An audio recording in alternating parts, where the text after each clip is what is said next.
నమస్తే. ఇవాళ మన స్టూడియోలో ప్రముఖ ఆధ్యాత్మికవేత్త, ఆస్ట్రాలజర్, దత్తాత్రేయ గణపతి ఉపాసకులు మురళీధర్ శర్మ గారు ఉన్నారు. గురుగారితో మాట్లాడదాం. గురుగారు నమస్కారం. మహాదేవ శ్రీమాత్రే నమః. గురుగారు, మార్చి నెల 2025 సింహరాశి వారి పరిస్థితి ఎలా ఉండబోతుంది? ఎలాంటి రెమెడీస్ చేసుకుంటే మంచి రిజల్ట్స్ రావడానికి ఛాన్స్ ఉంటుందంట? తప్పకుండా అమ్మ. చాలామంది కాల్స్ చేస్తున్నారు, చాలా సంతోషం. కాల్ నేనే లిఫ్ట్ చేస్తున్నాను. ఈ ఒక్క ఛానల్లో మాత్రమే నా నెంబరు అనేటువంటిది ఇవ్వడం జరిగింది. కనుక వేరే నెంబర్ ఆఫ్ ఛానల్స్లో కూడా అంతా మన వాళ్ళే మాట్లాడుతూ ఉంటారు. కొన్ని నా గొంతు విన్న తర్వాత కూడా కొందరు బుకింగ్ చేసుకుంటున్నారు. చాలా సంతోషం. తప్పకుండా కూడా సింహరాశి వారికి సంబంధించి ఈ మార్చి నెలలో ఏ విధంగా ఉండబోతోంది అనేటువంటిది చూద్దాం. మరి ఈ యొక్క సింహరాశి వారికి అష్టమ శని ప్రారంభం కాబోతూ ఉన్నది. సో చాలా జాగ్రత్త. ఏవైతే సీక్రెట్ రిలేటెడ్గా ఇన్ని రోజులు ఈ గత 2-2.5 సంవత్సరాల నుండి మీరు ఒక గుప్తంగా దాచుకున్నటువంటి మీ యొక్క సొమ్ము ఏదైతే ఉందో అది బట్టబయలయ్యేటువంటి పరిస్థితి. సొమ్ము అంటే ఇక్కడ డబ్బే కాదు, ఒక ఇల్లీగల్ ఎఫైర్ కావచ్చును, ఒక విషయం ఏదైనా తెలియకుండా దాచిపెట్టినటువంటి విషయము బయటికి వచ్చేటువంటి పరిస్థితి. ఇదైతే గమనించుకోండి. అండ్ కొంత ఏజ్డ్ ఎక్కువ ఉండేటువంటి వారికి కొంత హెల్త్ రిలేటెడ్ ఇష్యూస్ అయితే వచ్చేటువంటి ప్రమాదాలు గోచరిస్తూ ఉన్నాయి. ఈ యొక్క సింహరాశి వారికి తప్పకుండా మృత్యుంజయ హోమంలో పాల్గొనండి. మన ఆధ్వర్యంలో దుర్గా అమ్మవారి యొక్క సన్నిధిలో ఎంతో అద్భుతంగా చేసేటువంటి మృత్యుంజయ హోమము, ఈ యొక్క మహాశివరాత్రి రోజు చేసే హోమంలో పాల్గొనే ప్రయత్నం చేయండి అన్ని రాశుల వారికి. ఇక్కడ నూతన విద్యా అవకాశాల కోసం చేసే ప్రయత్నాలు కలిసి వస్తున్నాయి. అన్య భాషల పట్ల మక్కువ కలిగి ఉండేటువంటి విధంగా ఉంది. డయాగ్నోస్టిక్స్ సెంటర్, మెడికల్ షాప్ నడిపేటువంటి వారికి కాలం అనుకూలంగా ఉంటుంది. పెట్టిన పెట్టుబడులకు గాను మంచి ఆదాయాన్ని అందగలుగుకునేటువంటి పరిస్థితి గోచరిస్తూ ఉంది. అదేవిధంగా గంధముతో కూడినటువంటి అగరబత్తులను తెచ్చుకొని దీపారాధన చేసి అవి వెలిగించి ధూపం వేయడం వల్ల ఇంట్లో చాలా పాజిటివ్ రిజల్ట్ కనబడుతుంది.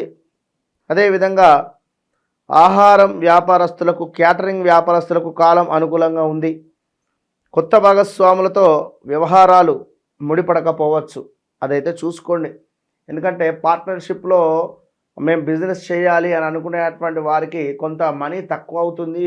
ఇద్దరం కలిసి పార్ట్నర్షిప్లో చేద్దామని అనుకునేటువంటి వారికి కొంత జాతకములో ఇబ్బందికరమైనటువంటి గ్రహాలు ఉంటే మాత్రము మొత్తానికి అసలుకి ఎసరు వస్తుంది, అది గమనించుకోండి. సో ఇక్కడ అదేవిధంగా కింది స్థాయి పరిచారకులతో సమస్యలు ఎదురయ్యేటువంటి అవకాశం గోచరిస్తుంది. నూతన వ్యాపారాల పట్ల, అధునాతన సాంకేతిక అంశాల పట్ల ఆకర్షితులు అవుతున్నారు. నూతన వస్తువులు, వస్త్రాలు, విలువైనటువంటి ఆభరణాలు కొనుగోలు చేస్తున్నారు. అదేవిధంగా వెంకటేశ్వర స్వామి దేవాలయానికి వెళ్ళి తప్పకుండా ప్రతి శనివారము అర్చనాది కార్యక్రమాలు చేసుకోవడం వల్ల కొంతమేర శుభం కలిగేటువంటి పరిస్థితి ఉంది. అదేవిధంగా చక్కటి వస్త్రాలు, విలువైనటువంటి ఆభరణాలు, బంగారము కొనుగోలు చేసేటువంటి పరిస్థితి ఉంది. ప్రతిరోజు గంధము బొట్టు పెట్టుకోవడం వల్ల శుభం కలుగుతుంది. కొత్త వ్యాపారాలలో పెట్టుబడులు పెట్టాలని ఆలోచనలు ఫలిస్తాయి.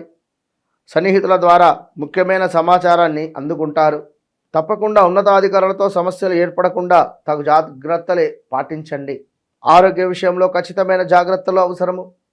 వైద్య పరీక్షలకు ధనం ఖర్చయ్యే విధంగా పరిస్థితులు గోచరిస్తున్నాయి. వివాహ సంబంధాల విషయంలో ఆలస్యము అవుతోంది. తప్పకుండా మనకు తండ్రి లేని సంబంధాలు వచ్చే పరిస్థితి గోచరిస్తుంది. వివాహం జరిగిన తర్వాతనైనా మ్యారిటికల్ లైఫ్లో ఇబ్బందులా, లేదా ఎంగేజ్మెంట్ అయ్యి మ్యారేజ్ క్యాన్సిల్ అవ్వడమా, లేదా వివాహం జరిగినటువంటి 2-3 రోజులకే భార్యాభర్తలు విడిపోయేటువంటి పరిస్థితులా, ఇలాంటివి కొన్ని గందరగోళమైనటువంటి పరిస్థితులు మీకు ఎదురయ్యే పరిస్థితి ఉంది. దీనివలన కొంత ఆవేదన ఏర్పడేటువంటి పరిస్థితి అయితే ఉంది. జాగ్రత్తగా ఉండండి. చేపట్టినటువంటి పనులు ఏవైతే ఉన్నాయో అవి తప్పకుండా ఉత్సాహాన్ని కలిగిస్తున్నాయి. స్వచ్ఛమైనటువంటి స్వల్పమైన లాభాల కోసము ఎంతగానో శ్రమిస్తున్నారు. వాణిజ్య ప్రకటనల ద్వారా వ్యాపార కేంద్రానికి ఆదాయం కలిసి వస్తుంది. నూతన గృహోపకరణాలకు కొనుగోలు చేస్తారు. కొంతమంది సలహాలు సూచనల మేరకు చేసే పనులలో మరి ఆటంకాలను తొలగించుకోగలుగుతున్నారు. అంటే మీ యొక్క ఫ్రెండ్స్ మూలకంగా అరే నేను ఈ పని చేయాలనుకుంటున్నా, లేదా నేను ఈ యొక్క ఇక్కడ ఇన్వెస్ట్మెంట్ చేయాలనుకుంటున్నా అనేటువంటిది ఈ నలుగురు ఫ్రెండ్స్తో డిస్కస్ చేయడం వల్ల, వారు ఏది మంచి ఏది చెడు అనేటువంటిది చెప్పడం వల్ల మనకు తప్పకుండా ఓకే ఇది మంచి ఇది చెడు అని మనం ఆలోచించుకొని ముందుకు వెళతాం. అది కూడా ప్లస్సే కదా.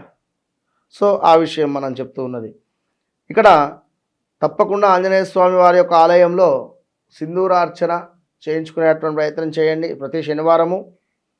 అదేవిధంగా సహోదరి వర్గం నుండి సహాయ సహకారాలు అంతంత మాత్రంగానే లభిస్తున్నాయి.